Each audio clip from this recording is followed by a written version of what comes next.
दुर्गा सप्तशती सप्तशती का 5वां अध्याय। बोलो जय माता की। श्री बोले, पूर्व समय में शुभ और निशुभ नामक महासुरों ने अपने बल के पद से इंद्र के तीनों लोकों का राज्य और यज्ञ के भाग छीन लिए। ये दोनों सूर्य, चंद्रमा, कुबेर, धर्मराज और वरुण के अधिकार को छीन कर स्वयं राज्य करने लगे। वायु और अग्नि के भी अधिकार छीनकर वे देवताओं को हटाकर राज्य में अलग कर दिए। इस प्रकार देवता गण महासुरों के से हारे हुए तथा सर्वलोक से पृथक हुए अपराजित देवी का स्मरण करने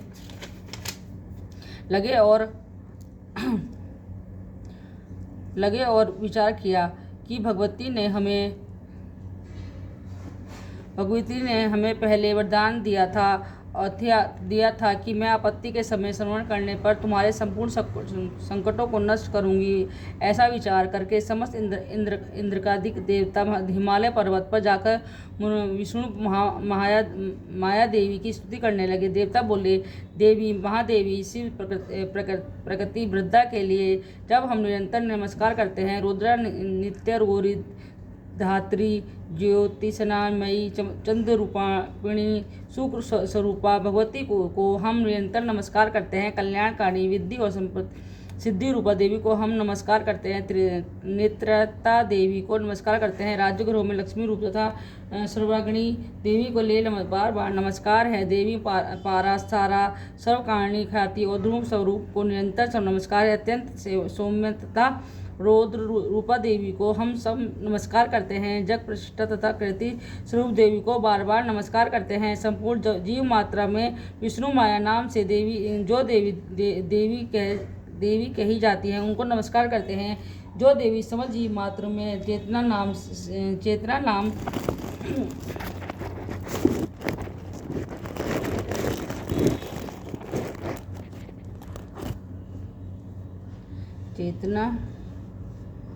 देवी को नमस्कार करते हैं। जागृत प्रकृति स्वरूप पर बार बार नमस्कार। संपूर्ण जीवन विष्णु देवी को नमस्कार करते हैं।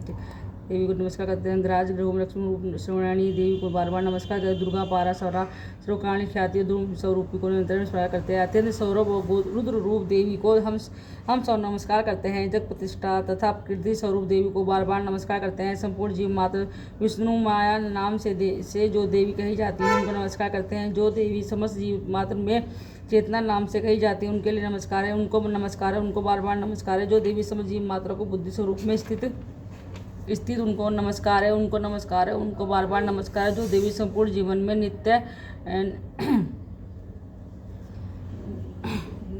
उनको नमस्कार है, बार बार देवी को समस्त जीव मात्रा को प्रेरणा रूप से स्थित है, उनको नमस्कार है।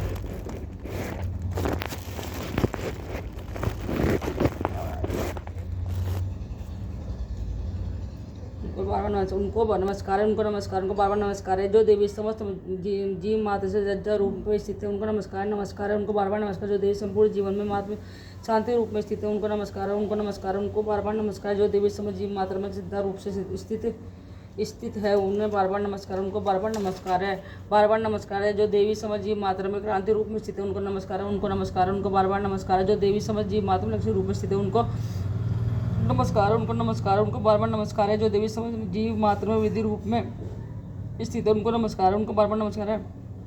जो देवी समस्त जीव मात्र में स्थित है, उनको नमस्कार, उनको नमस्कार, जो बार बार नमस्कार है। जो देवी समस्त जीव मात्रा में तुष्टि रूप में स्थित है, उनको नमस्कार, उनको नमस्कार, उनको बार बार नमस्कार। जो देवी समस्त जीव मात्रा में माता के रूप में स्थित है, उनको नमस्कार, उनको बार बार नमस्कार, उनको बार बार नमस्कार। जो देवी समस्त जीव मात्रा में भ्रांति रूप में स्थित है, उनको नमस्कार, उनको नमस्कार, उनको बार बार नमस्कार है। जो देवी समस्त इंद्र संपूर्ण जीव मात्रा में अधिष्ठात्री हैं और समस्त जीव मात्रा के निरंतर व्यापित करती है, उनको बार नमस्कार, उनको देवी को नमस्कार है, बार बार नमस्कार। जो देवी इस समस्त संसार को चैतन्य रूप से व्यापित करती हैं, उनको नमस्कार है, उनको बार नमस्कार है, उनको बार बार नमस्कार है। जो पूर्ण रूप से अपने अभीष्ट फल प्राप्त के लिए देवताओं ने जिनकी स्तुति की थी तथा देवराज इंद्र ने बहुत दिन तक जिनका पूजन किया था, जो संपूर्ण मंगल का कारण है, वे ईश्वर हम सब की आपत्तियों को दूर करने वाली कल्याणकारी प्रचंड देवी से कष्ट पाकर उसी समय देवी सभी देवता शरण में जाकर उनको प्रणाम करते हैं और शक्ति सहित नीति पूर्ण कर जिनका ध्यान करते हैं वे ईश्वरीय चंद्रक्ष हमारे संकट को दूर करने वाले ऋषि बोले राजन। इस प्रकार देवगणों को प्रार्थना करते समय श्री पार्वती जी वह गंगा जल में स्नान करने के लिए आई। तदनंतर में देवी जी के अंश के शिवा प्रकट होकर कहने लगे, मैं संपूर्ण देवता स्वर्ग में सुख के निकलने में शिव को संग्राम में हराने से मेरी प्रार्थना कर रहे हैं। पृथ्वी के शरीर से उत्पन्न हुई अंबिका संपूर्ण लोगों को कोशिका नाम से प्रसिद्ध हुए। कोशिका के उत्पन्न होने के पश्चात पार्वती का शरीर श्याम वर्ण हो गया और तभी से उनका नाम हिमालय पर रहने वाले कालिका हो गया। तदनंतर परमेश्वर रूप धारण वाली चंडिका देवी को शुभ निशुभ को दूत चंड और मुंड ने देखा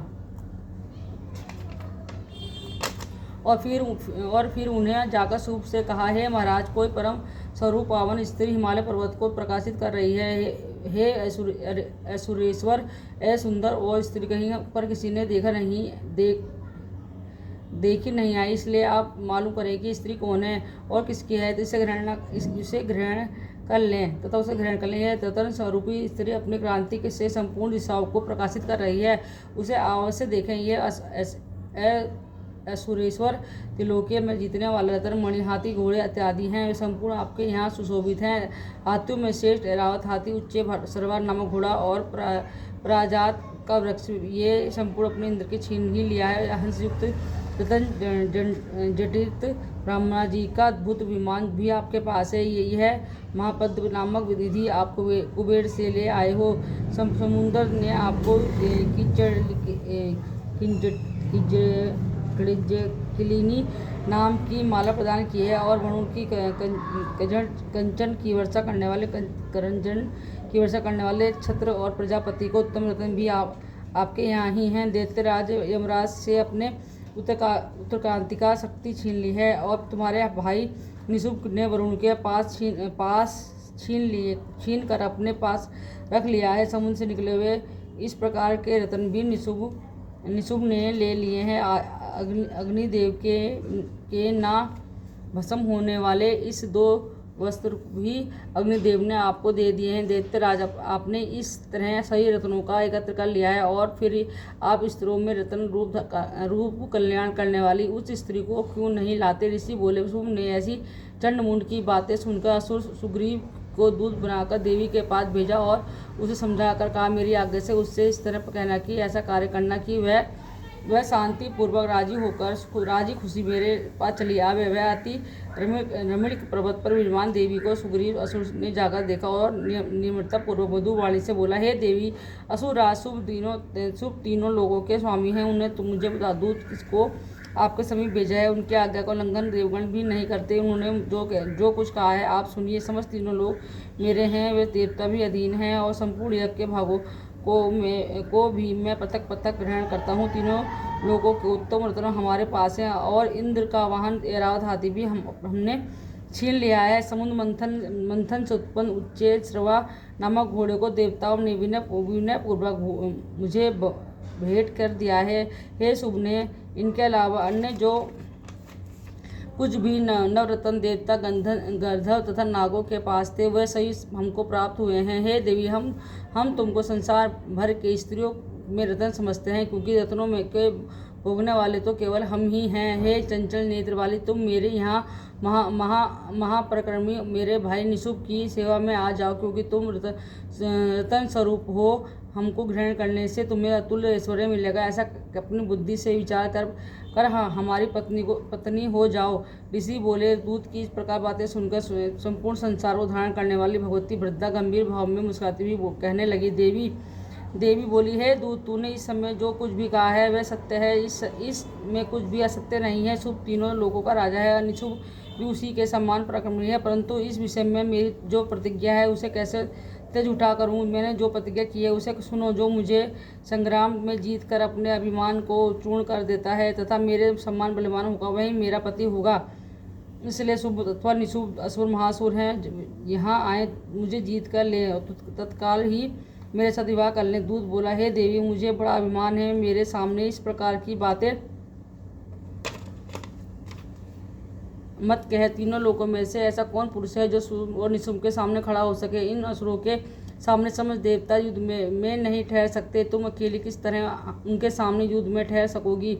इंद्रादिक सभी देवता सभी शुभ निशुभ के आगे नहीं ठहर सकते, तुम स्त्री होकर उनका सामना कैसे किस भांति कर सकोगी? अतः तुम मेरे कथानुसार उनके पास मेरे साथ चलो, अन्यथा केस पकड़कर घसीटते हुए उनके पास तुम्हें ले चलना पड़ेगा। देवी बोली, तूने जो कुछ कहा वे बिल्कुल ठीक है, शुभ निशुभ दोनों ही अधिक बलवान है, परंतु मैं विवश हूँ क्योंकि मैं बिना विचार प्रतिज्ञा कर चुकी हूँ। जो इस कारण तू जा और असुराज शुभ से मैंने जो कुछ कहा है समझाकर कहना, वह जो उचित समझे।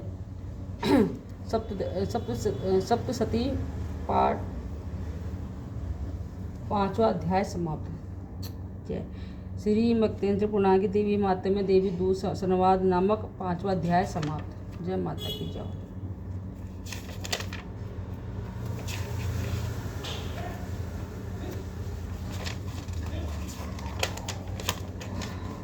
दुर्गा सप्तशती का 6वां अध्याय।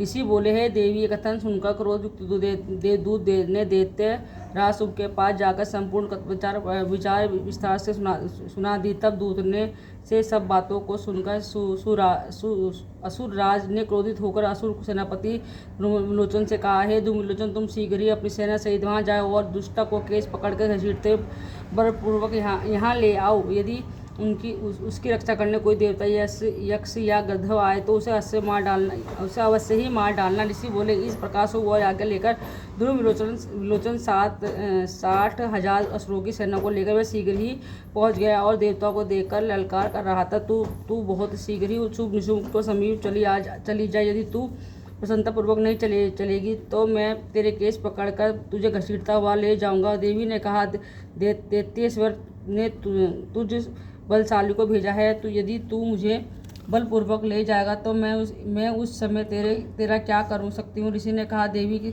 ऐसा कहते ही धूम्रलोचन देवी के घर आगे दौड़ा तो उसने समय अंबिका ने हुंग से ही असुरों को भस्म कर दिया।